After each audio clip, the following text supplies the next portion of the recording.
Sometimes father and son have been working on the same software. This actually has happened. I've seen it with a Swedish client, which to me is the ultimate nightmare.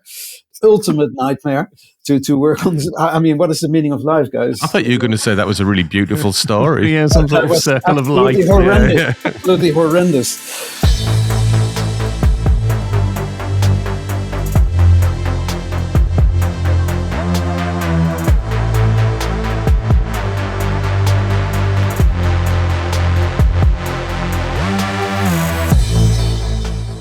Welcome to Cloud Realities, a conversation show exploring the practical and exciting alternate realities that can be unleashed through cloud-driven transformation. I'm Dave Chapman. And I'm Sjoukje Rob. And I'm Rob Kernahan. And this week we're going to be talking about TechnoVision 2023, a comprehensive report on the trends influencing business and tech decision-making this year. Specifically, they've made a call to action to be respectful of the increasingly scarce resources we have at our disposal, balancing commercial futures with a societal impact. In the first of two special episodes, we're going to look at the overall philosophy of the work first and talk about the key 5 trends. In part 2, we'll look at the mindset that informed the work and the important design principles that allow organizations to apply it within their context. And joining us this week, I'm delighted to say, is Ron Tolido, Data and Insights CTO at Capgemini and the overall leader of TechnoVision. Welcome, Ron. Great to see you. Do you want to say a little word about yourself and just introduce what you do? Hi, Dave. Thank you very much for introducing me. I'm doing this broadcast from the Netherlands, as you can probably tell by my accent, which I wouldn't be able to hide. And it's a real pleasure to be on this podcast. TechnoVision is just out. It's having a lot of impact, and I'll be very happy to share a few of the key insights of it. Maybe take us back to the inception of it to start with and tell us where it came from and what the journey's been like so far. It goes back a long time, Dave, actually already back to 2007. Even before that, we had something which we sort of, I think, informally already call TechnoVision, but then a few years later, we really decided to pick things up seriously. I did it at the time together with Pierre Hessler, known as the first and currently only Capgemini fellow. And so around 2007, we created the first version of it, and we presented it to a lot of people, including a few executives. And I can still remember that one of the executives said to me, well, so we showed it to him, and we were like, hey, what do you think?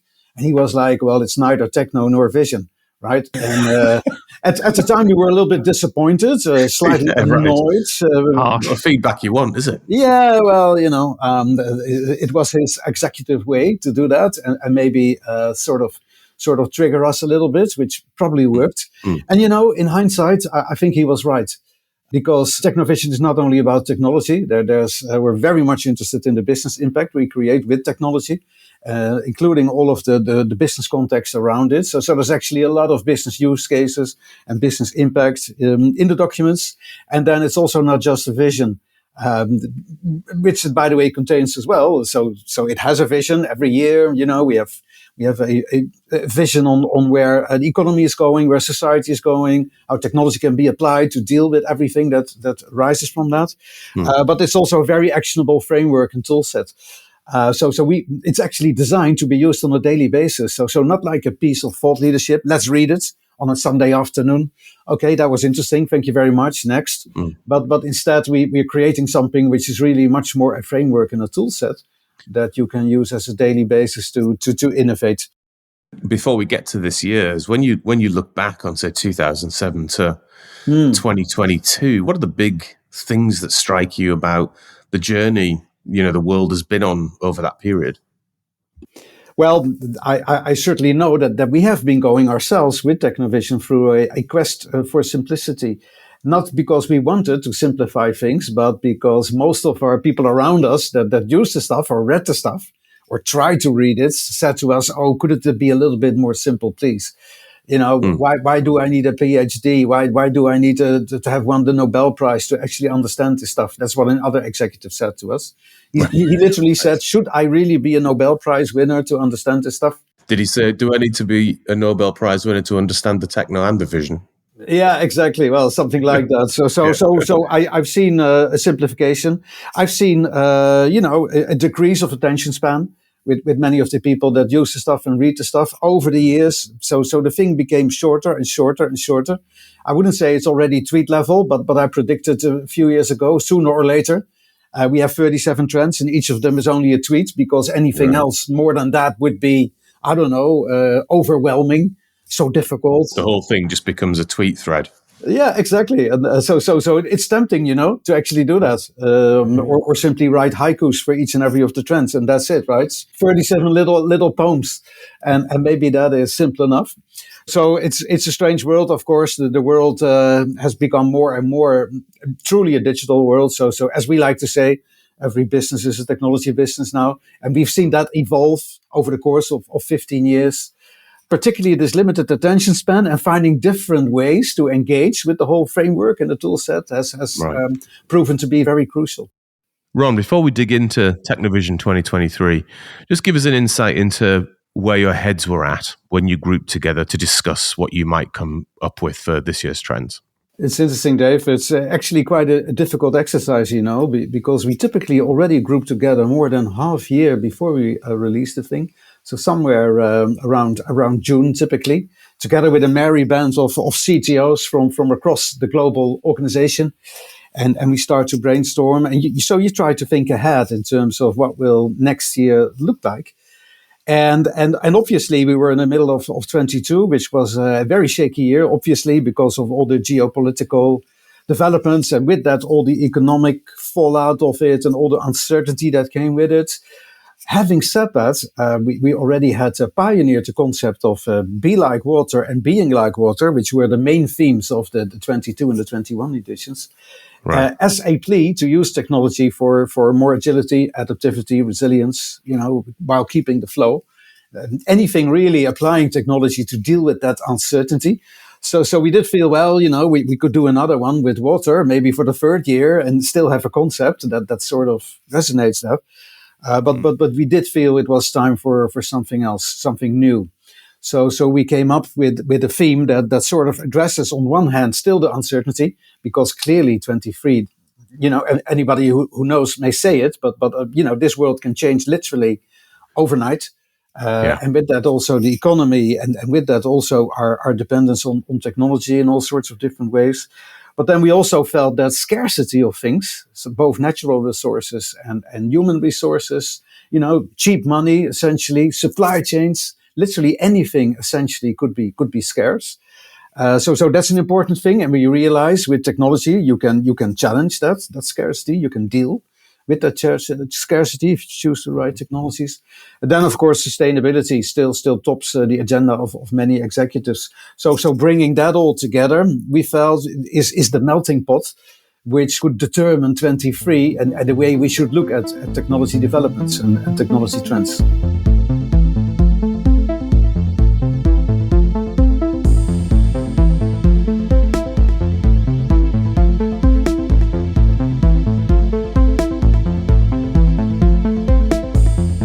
So you're looking at the sort of power of technology, but in a way that looks at it not from just a point of view of, say, transforming organizations and society and the world around us, but actually balancing just the right innovation with the actual wider impact it might have on the world. Well, precisely. And it is, of course, there's a wealth of technologies you could choose from, right? So as the theme for this year, we've been choosing right to technology, right to future. So writing, as in right sizing, but also choosing exactly the right technologies out of a wealth, I would say, of different options that you could, select to enable that technology-driven change. And on the other hand, if you do that in the right way, in the right sustainable way, by the way, as well, you'll be able to thrive even in an era of uncertainty and in an era of scarcity. Is it referring to, in terms of coming at it with that mindset, are you referring to like less innovation or more focused innovation? What's the way through the scarcity problem, but without losing your innovationary pace, do you think? Well, yeah, let's be honest. We used to say, of course, let 1,000 flowers bloom, right? Because there was an abundance of cheap technologies and resources maybe also available. So we could try all of these different things and let's see what works. And if it doesn't work, oh, such a pity, we'll try something else, right? And nowadays that could be causing an enormous pressure on the environment, for example, and all the other, let's say, scarce resources that you need in order to do it. So you need to be much smarter. You need to be much smarter about the choices you make. And I like that because you engineer your portfolio a little bit more in terms of what will be the things that quite likely will deliver what I'm looking for. And also, is there a proper balance between all of the resources I need for it, including energy and natural resources, metals, whatever. And is that in a proper balance? With the value it delivers and the economic, fallout that it could create, right?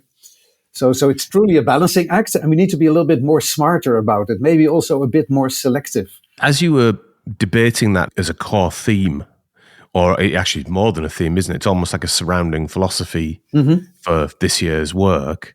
Did you have any good or bad examples of where you've looked at this and elsewhere and thought, actually, that one, they particularly cracked it there? Good and bad examples of this. I do feel that's what we see with a lot of our client organizations that we work with is that they simply have a vast portfolio of different things, right? So they've been developing for years and growing for years their applications portfolio without ever re-engineering it or rationalizing it. So it only grows, right? And now, of course, with data, we've seen the same thing. I've seen a lot of companies simply starting to collect as much data as they can because it's the era of big data, and the more the better, right? The more the better. And then you find yourself a few years later, and I've seen several of these organizations with a heap of data, and they don't know how to activate it, what to do with it. And it's also become unmanageable because it's such a lot and it's duplicated everywhere across the organization and nobody knows anymore what actually to do with it. So you have a huge data store there. So you have a lot of different data points and nobody's there to activate the stuff. And that's rather unfortunate, right? I think we should, if we add something to our portfolio, we may want to think about getting rid of 2 other things before you do it. Right, like keeping a constant watching brief. And we've talked on a couple of episodes of the show this season, particularly in relation to things like data and the rise of AI, that it used to be very much, I think your expression, like 1,000 flowers blooming, or actually we've got a great solution, now what's the problem? Yeah. And we were talking about the fact that going into 2023, with the uncertainty in the world and with the likely economic challenges that a lot of the world is going to face, that there are a series of big problems that are suggesting themselves that might help sort of focus some of this tooling.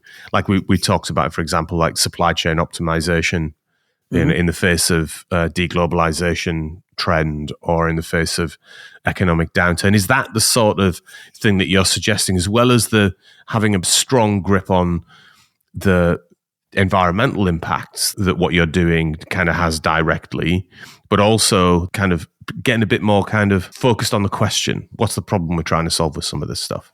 Yeah, precisely. Because otherwise, indeed, as you could also put it, we have a very big aspirin, but we don't know for what headache, right? Yeah. And I think it is time that we turn that more around and be a bit more mature in terms of the technologies that we assess and what we look at, how we look at them, and what type of value that they could produce for us. And then we have these main themes, right? So we see a little bit better what we want to achieve with it. Some of these technologies can help us to become more sustainable because it's still on top of many agendas, that net zero journey that a lot of companies are embarking on. Well, what are the solutions that help me to achieve that? And then you get the counter question, but wait a minute. This brilliant AI algorithm that helps me to optimize it itself burns a lot of energy, produces a lot of CO2, right? So how does that balance sheet look like? Obviously, there's a lot of smart technologies, including AI these days, that can help us to produce more with less resources. And I all think we agree that there's a scarcity of human resources, but also natural resources will very much be a given. And we know that, funnily enough, again, with more technology, we could actually achieve less in terms of doing with fewer people and fewer resources. Funnily enough, by bringing in more technology. So that's a very interesting balance act as well. And then, of course, they're still using technology to be prepared for anything like broken supply chains, like, instantaneously changing customer behavior and so on. All of the technologies we've seen pop up also during the pandemic that we've learned to appreciate and that we've been using for corporate agility. Right?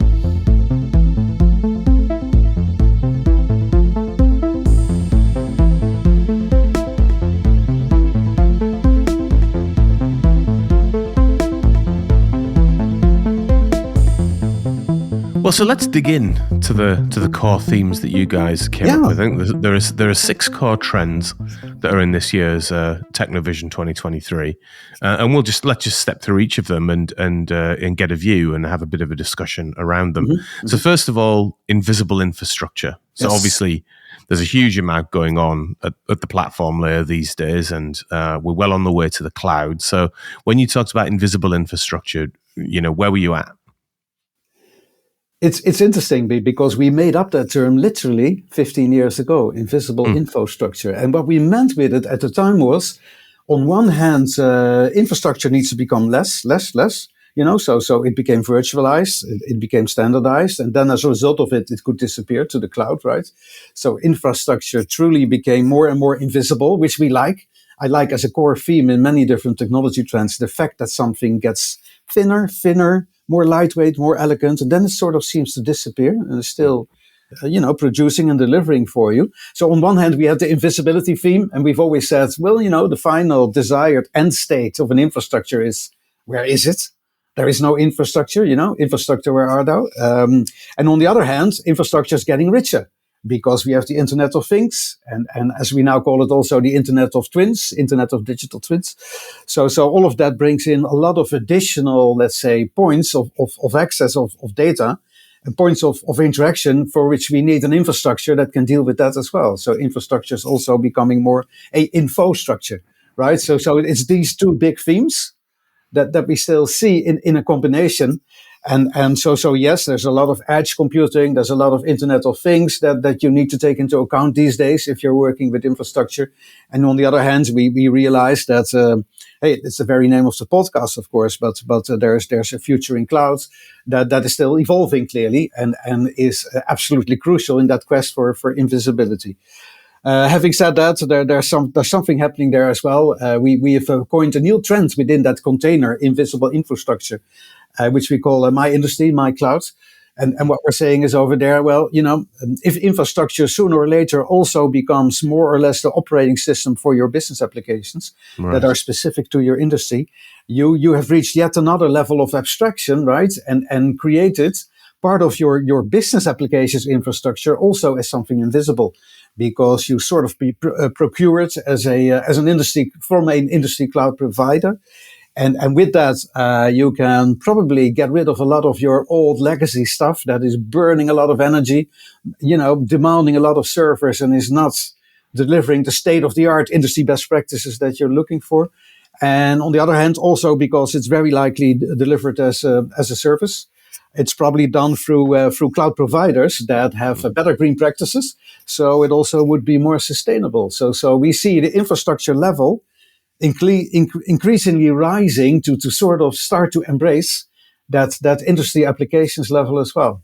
And that is something that we currently see a lot, these industry clouds, sector-specific, industry-specific clouds that are maybe in a way are the next level at an infrastructure, platform context. And actually applications become, in a way, also the new infrastructure. So, Ron, if you take the sector solutions that you see rise, if everybody uses the same thing, because it's very convenient and easy, do you think we're at risk of losing things that differentiate different organizations and make them different in the marketplace? Or do you think there'll still be enough flexibility in those sector solutions to allow people to be different? Rob, I consider it the 80-20 rule. Let's be honest, if 80% of the work that we do, and we realize it's all done in the same way across all of the different organizations within the sector, we can benefit from an industry best practice because it's contained in these industry cloud solutions and platforms. So if that's done for us, and we don't have to deal with it because 80% of the work is already done for us, then we can fully focus on the 20%. That makes a company differentiating, right? That makes a company competitive or different or sort of deliver on its specific purpose that you want. So I personally think that way too much of our energy is typically spent on things that doesn't help us to differentiate at all. So if industry clouds help us to achieve that, it's brilliant, right? And we'll probably be back at the AI topic as well, which does the same these days for us. It can deliver 80% of something. It's just the foundation. It's more or less generic. And then we can very quickly get on top of it and do all of the stuff that makes the difference. If you think back to the old days, the amount of effort we used to expend just dealing with the very basic things, that all that toil has now gone. I suppose it's getting as much focus as we can on that 20% that you talk about to make sure that the real difference has all our mind share and thought power applied to it. Well, I think that is a great bridge actually onto trend 2, which is applications unleashed. We have to liberate ourselves somehow from the burden of the existing legacy landscape, which is outdated and doesn't help us to achieve the things that we want to achieve with IT and applications. Unleashing in that sense is like breaking them up, creating API gateways, microservices, kind of unleashing the functional power of them, presumably, as well as, retiring the dead code. Yeah, precisely. To begin with that, by the way, get rid of the legacy applications that no longer deliver that differentiating value you're looking for. So let's rationalize that and decommission as much as we can. Then we have a next generation of applications that are, again, lightweight and almost not visible as applications because they are microservices, right? They are microservices, they are API first, they are cloud native, they are also headless because they don't have a user interface. The famous MACH characteristics, of course. So that creates for a much more, let's say, lightweight, agile type of application portfolio. So that also opens up the way to unleash a new generation of applications. So that's a bit the wordplay here. We liberate these old legacy applications, but we also unleash a new generation of application services that bring us that functionality, that business enablement that we're looking for. And within that, presumably, is the third trend, which is data, and how a different style of unleashing and consuming applications. Also, you have to put your mind on what you're doing with data at that point. Absolutely. And by the way, I don't see one thing contained to the other. I've spent a big part of my career in software engineering, about the last 8-9 years, particularly also in data analytics and AI. Can see a little bit of both worlds, actually. I've always found, by the way, that the world of data, which is still a lot evolving, can learn a lot from the world of software engineering, where some of the, let's say, innovations in terms of architecture and way of delivery seem to take place a little bit earlier than in the world of data. So you always see a lot of, let's say, similarities between the two worlds. You see that in data as well. In data, we start to realize bringing it all together in one big monolithic giant doesn't really deliver the value of data that we're all looking for. So we see more and more this idea of federated data in which business domains embrace the data themselves much more. That belongs to their business domain. And then they start to manage data truly as a product, a compelling product with a compelling and attractive experience in using it for others, both inside the organization, in another business domain, or even outside. And then, of course, there's a whole new heap of new technologies that enable you to do that and make it available. And there we see a lot of lessons from the world of software engineering. Because, again, next generation data is delivered through APIs, through microservices. It's much more lightweight. It's platform enabled, and definitely reminds us a lot of the breakthroughs we've seen in software engineering as well. So data as a product is a term that's used quite a lot. Just in your mind, just sort of help us define that out a little bit. What's the difference between, managing data in the old sense of it and data as a product? I think the way we used to manage data in the past was, well, as long as you make something, accessible and available, miracles will happen, right? And in practice, of course, that didn't happen at all. Because if you sell a product, a real product, a service to the outside world, you do product management, right? You do an outside-in design thinking oriented exercise. You look at what is the experience and how can we make it compelling to buy and use this product, right? All of that, and we apply product management to it. But the moment we realize, well, data is now becoming a first class A product for the organization itself, and we all realize that, right? More organizations see the key value of it. So what keeps you then from applying the same way of thinking and approach to data as well? But right now, it's not often the case. We don't consider data as a product that should have a compelling experience when you consume it, for example, or should simply be an attractive product that is very easy to use and makes you come back for more. So how can we? Because that's one of the big things we see in many organizations. Data is not necessarily considered exciting to use or easy to use, right? It's a big secret. And if you're unlucky, it's really sort of driven by a central data department that has all sorts of entry gates that are heavily guarded. So it's very difficult to get into that data if you want to use it. Well, it's a very different mindset, isn't it? Coming at it from a point from the kind of inside out, where you're desperately trying to manage mountains of data and actually probably not succeeding, versus coming at it from an outside in perspective, where you're coming at it with a usage mindset. Mm-hmm. You see what I mean? It's it's a very distinctly different way of managing the situation. And it's actually remarkable if you realize that we haven't been thinking like that for a long time. It helps solve the age-old problem of organizations just never getting their heads around MDM, doesn't it? Because they're just coming at it from a different perspective. Yeah, and you never get, it's like the endless problem. And by the way, a lot of business domains like this idea of, we're going to own the data ourselves, now it's ours.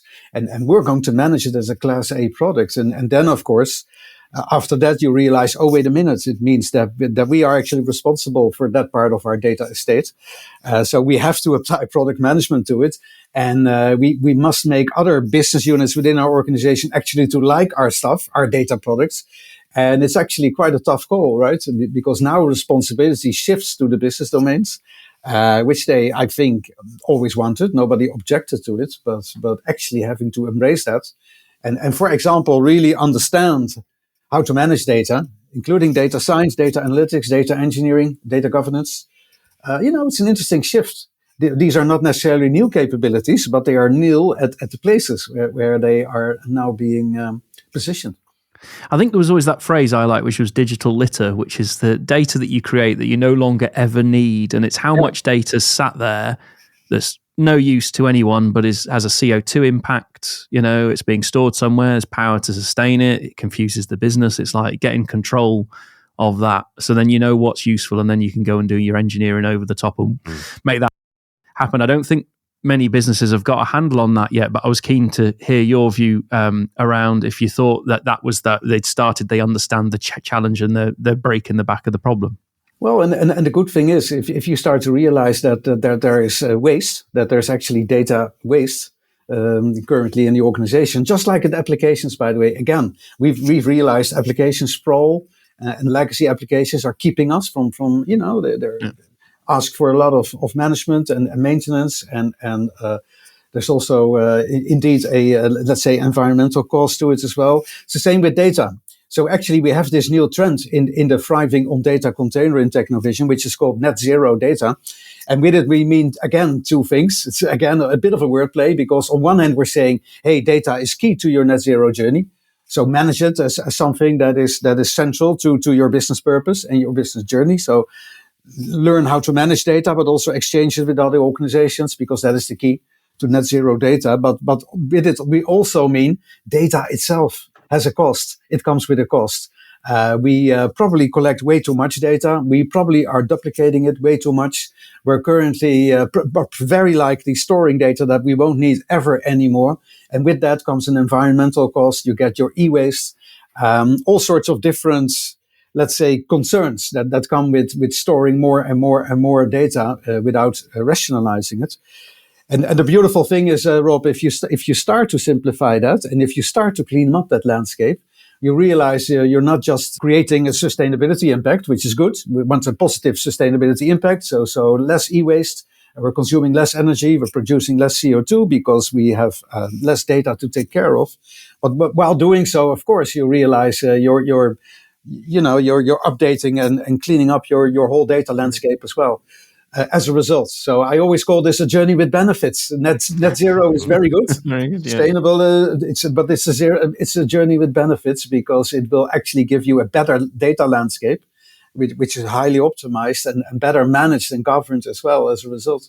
And let's then take the next step on the journey, which is, to something that I think is already undeniably perhaps one of the biggest conversational topics of 2023 so far, which is artificial intelligence and process automation. So yes. As you were coming at this in summer 2022, you were almost on the other side at that point of ChatGPT and what's subsequently happening in the world of AI. First of all, what's going on in the trend? And is it already going faster than you thought it might go?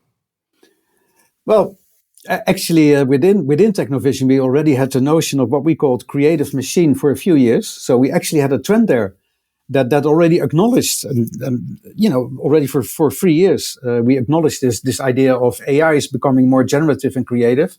So it can help us to do things that go way beyond the basic level of automation. So we had that for quite some time. Having said that, of course, in this world of AI, you get some breakthroughs that, as we've seen, literally more than in the past few weeks than even in the past few months, that really made us scratch our head, right? And if you realize that we start already on some of the content right after summer, writing the thing, and then you're about to release it, and it's done already, let's say, beginning of December, because that's typically the time frame we follow. And then in December, ChatGPT, generative AI, really starts to hit hard, and everybody starts to use it. And on a daily basis, almost, you see the new announcements. So we actually had to rewrite a few sentences and make it a little bit more up to date, which we never had to do in the past. So that sort of proves how fast that thing went. Having said that, already around September, and maybe even August last year, we decided that all of the visual art in the document, in the TechnoVision document, would be generated by AI. And at that time, when we decided it was like, are you crazy? I can still remember marketing and communications were like, what? What are you going to do? And we were like, well, try it. And then it was silent for 1 or 2 weeks. And then they came back and they were like, we've seen the light. And, the world will be different from now on. And now, if you look at the document and you say, hey, look at the illustrations, they've all been generated by AI. Then it's like, yeah, okay, sure, that's nice. Why not? So you can see how fast these things evolve currently. I can see where you're going on TechnoVision 2024 at this rate. Oh yeah. It's like not just the art, the next year's. Hold my beer, I would almost say, but it's. I think that's bound to happen, Dave, frankly. We would be foolish not to. It's again the 80-20 rule, by the way. So I believe some of the heavy lifting you need to do in order to describe the foundations and the basic of things. I think a system such as ChatGPT, because we'll see many more in the forthcoming months, it will certainly help us and augment us in doing that. And if it can do 80% of the heavy lifting for us, when properly prompted and properly guided and properly, of course, monitored and managed by us as humans, then I think we would be foolish not to do so. It's already pretty clear, like 8 weeks in to having ChatGPT in the world, that the use of things like boilerplate text is already going away, because why would you use something that was written 8 months ago that you're just repurposing, rather than just getting a new version of that written for you on which you then base your position? Precisely. And it is the 80% thing. First of all, because you need human oversight. This is distinctively artificial. I always say, what do you think the A stands for? It is artificial intelligence. So let's not try to compare this to the way humans would reason or would fact check their stuff. It's not like that. It's just plain pattern matching that is actually happening there. It's incredibly stupid if you know how it works. It's really incredibly stupid, as simple as it is. But if we do it well, if we monitor it well, if we have that human oversight, I think it helps us tremendously. Also, by the way, people that were not able in the past to express themselves as eloquently or in any other style they choose. They were not able to express themselves, maybe because they didn't master, for example, the English language enough to do it, maybe even because they were dyslexic or anything else. And here we see a phenomenal enabler to have more people share their thoughts and describe it in a way that is compelling to others. And let's maybe use that as a brilliant way to step into the final area that you guys looked at, which was around user experience and experience generally and collaboration on top of all of these technologies, which I guess is where all of this really does come alive. No, absolutely. And all of these things, of course, enable each other, right? So if we're looking at user experiences, we've always called this container, by the way, the U experience, because we said, well, what is a desired end state of a user experience? Well, it's all about you. It completely, encapsulates your intentions and what you want to achieve without doing anything for it. So again, the idea of a very lightweight, almost invisible user experience, we've always loved that a lot. What if there is no experience? Because your intention is already clear and it's delivered to you even before you have to state it or have to express yourself. Obviously, we need a lot of AI to do that. And I love the idea of prompt engineering as you currently see it in AI. Prompt engineering meaning you can get a lot out of the system, but there's this new capability of expressing the right prompts so that you really in a very clear way describe your intentions, what you're looking for, and then maybe it's a visual AI or a text AI or soon songs and video, all of that. It will generate what you're looking for if your prompts, if you have expressed your intentions in the right way. And then, of course, if a system is able to collect a lot of data on it and start to understand you better and better in an emphatic way, I might want to add, in an emphatic, warm way, then it could literally say, well, you want to express what you're looking for, but say no more. I think I know what I'm looking for. I've already delivered it to you. And we all know that there's a fine line here, right? Between, on one hand, that is a very warm feeling. The system knows so much about me. I don't even need to express myself. And on the other hand, very easy, of course, it would become creepy. You would say, are you monitoring me? Are you profiling me? Are you using algorithms to predict my intentions? And if you do it the wrong way, it becomes spooky. Yeah. Creepy. Gets a little bit Minority Report, doesn't it, about precognition of whatever you're going to do next, yeah. It's a brilliant movie, by the way, with Tom Cruise, of course, Minority Report. And in a way, it's already old-fashioned because look at the way he interacts with the screen with big, big gloves. Big gloves. Huge gloves, yeah. And why? Why would you need these silly gloves, right? Right. And on the other hand, a predictive algorithm that knows before you know that you're going to, in this case, kill something, which is a bit spooky maybe, but we're there, I guess, in a way. But now, indeed, the challenge will be not to make it creepy. Let's just talk about the collaboration aspect, Ron. Obviously, during the pandemic, online collaboration really fundamentally came of age. We've obviously been doing a lot of collaboration in the 20 odd years before that, but there was something about the shift during the pandemic when organizations had an existential crisis. They had to move online. The nature of work changed as a result of that. And I think the world is still laboring under what exactly hybrid working actually is. I suspect we'll work that out over the coming years. But what was your angle on collaboration and trying to come at it from a fresh perspective? Well, we've definitely seen a few in the past few years, literally, indeed, during the pandemic, that became paramount and became emphasized. So yes, you already mentioned it. One of the trends we called the team is the canvas. And the idea was from now on, it's not your individual desktop anymore where you start your day, but it's actually your team. And that might be literally your team's environment or whatever other online collaborative environment you're using. There's also the notion of fluid workforce, which is a trend in which we identified, well, nowadays it's not only a matter of being able to work wherever you are, but also in or outside the organization in a much looser, connected way, because technology actually enables you to do that. And nowadays, in a time of scarcity, that's increasingly important because we don't have many people. So we have to have the people at the right places where they have most fun and also can deliver most value to the organization or between organizations, right? So, You see a lot of crucial technology there that also helps us now to deal with the scarcity theme, rather than it was our lifeline during the pandemic as well. But now you see that the scarcity theme is very much addressed through it as well. And then you see again this notion of lightweight, which I think is a common theme across TechnoVision. We have a new trend in this collaboration container, which we call, by the way, We Collaborate. And within that container, we have a new trend which is called No Leaders. Well, if you want something lightweight, then it's no longer there. And we've used this trick. Yeah. And we finally evolved to that point, Ron. Well, yeah, but so the thing is, often you get less and less and less, and then it's no longer there. Yeah. So the final, often very innovative end state of a development is it's no longer there. And if you look at innovation, the world of innovation, it often happens like that.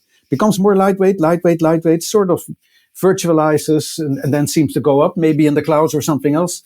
And we think with all the notions that we have in Web3 and blockchain and decentralized, distributed platforms, really to collaborate.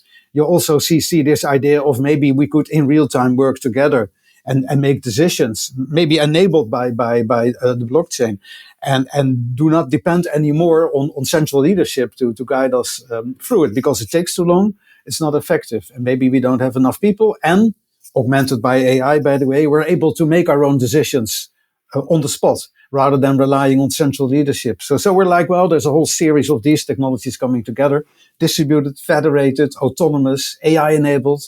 It helps us maybe to have organizations that don't really need or have much leadership and become more agile and responsive as a result. I mean, certainly that move away from the traditional sort of militaristic command and control organization, I think, has been, has been happening, hasn't it? I like the way you went and took that to the next step, which is there's enough sort of structure and intelligence in the network that therefore it can kind of become self-sustaining. Is that the point? I think so. And it becomes more autonomous as well.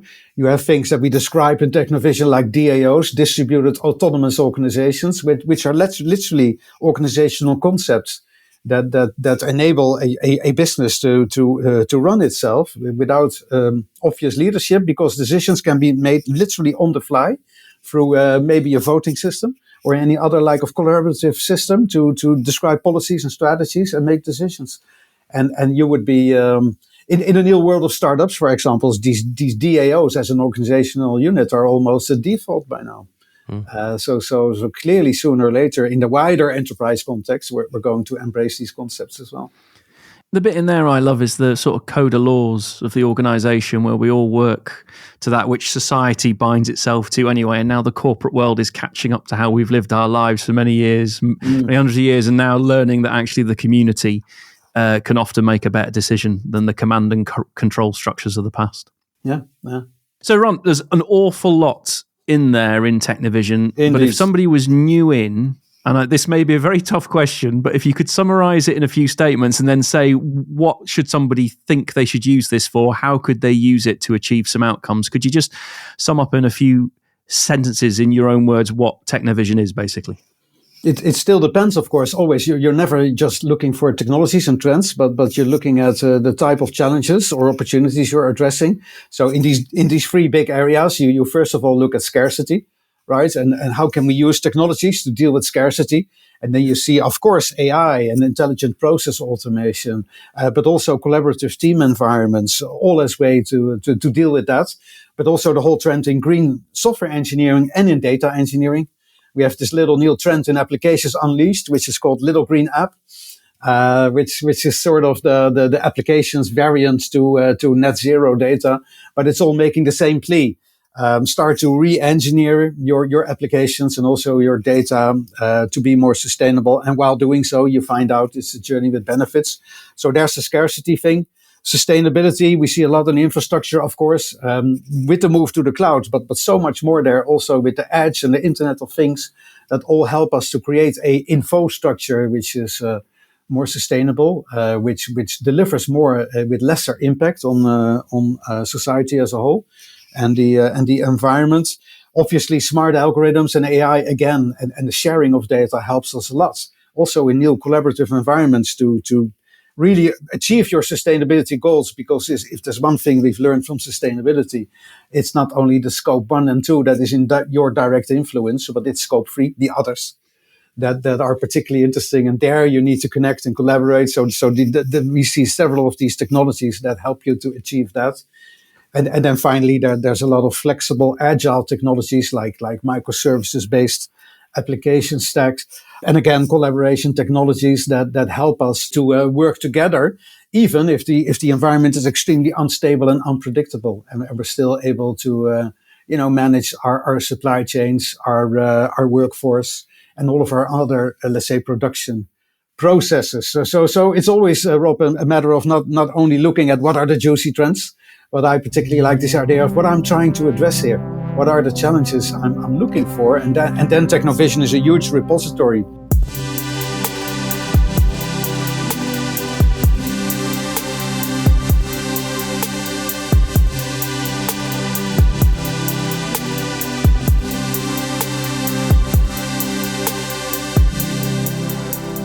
Sjoukje, what have you been looking at this week?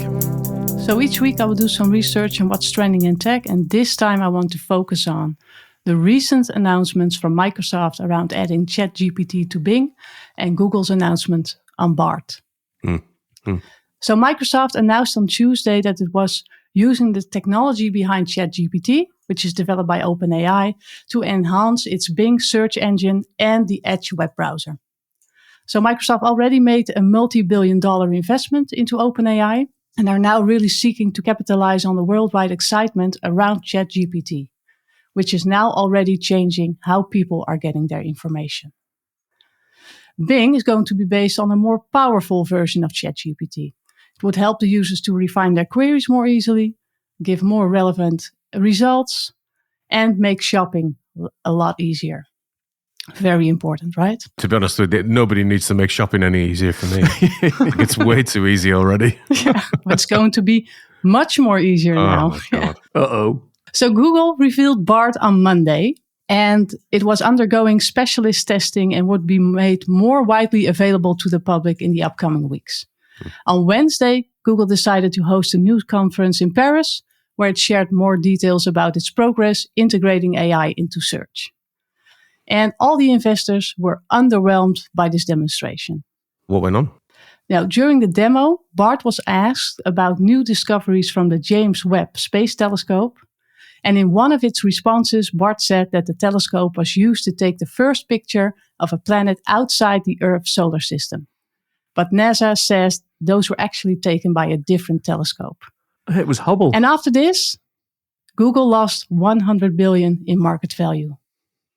I mean, how fickle is the market there that a pre-release of an AI gets something wrong? It's a reasonable thing. Down a pub quiz, that's the sort of thing you could get wrong at a pub quiz as well. So a human would fall foul of that 100 billion off your share price because you got a question wrong. It's a bit harsh.